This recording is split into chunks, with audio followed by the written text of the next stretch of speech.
Time now for your forewarned weather. You know, Bear Lake is one of the places that you want to get if you want to escape this heat. We also have haze out there. This is a live view from Ensign Peak overlooking the Salt Lake Valley. You can see haze from the wildfire smoke. Currently 82 degrees here in Salt Lake. Bear Lake, where Alana just was, their daytime high was 82 degrees. So again, that's where you want to get if you want to get out of the heat.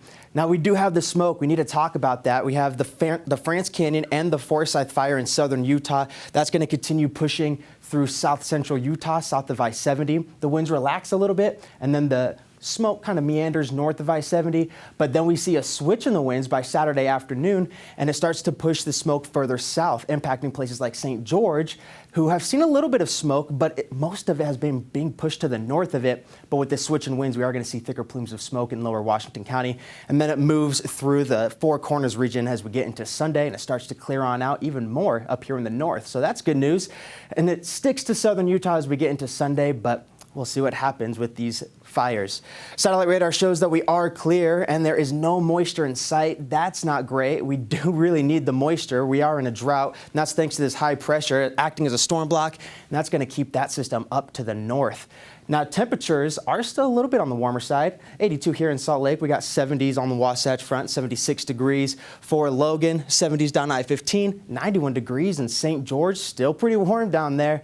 And lows tonight are going to drop into the 60s for most of us, a few 50s as well. 67 degrees will be the low tonight in Salt Lake City. Our futurecast walks us through the next couple of days. Most of us stay pretty dry. However, we do have the chance of some light showers, maybe a couple rumbles of thunder in the Uintas tomorrow afternoon.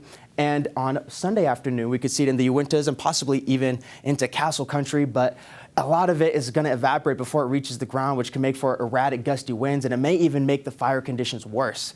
Now, as we get into Monday, things dry out, and you see that southerly flow, the red arrows there, that indicates warm temperatures. And our temperature trend shows just that. As we get into Monday, the temperatures skyrocket well above average. Monday's going to be the warmest day down in southern Utah as well.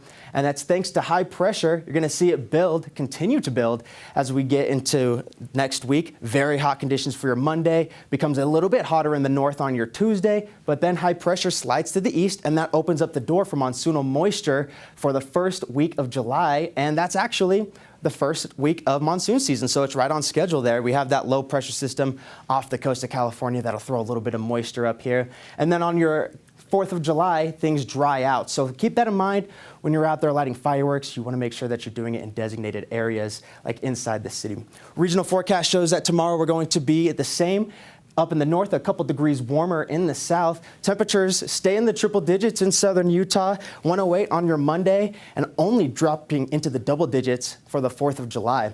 The Wasatch Front looking at 90s through the weekend, 100 degrees on your Monday, 101 for Tuesday, and then it drops back down to the 90s, low 90s for your 4th of July. So it's going to be hot and it'll be dry, something to keep in mind while you're launching fireworks. We're going to be right back.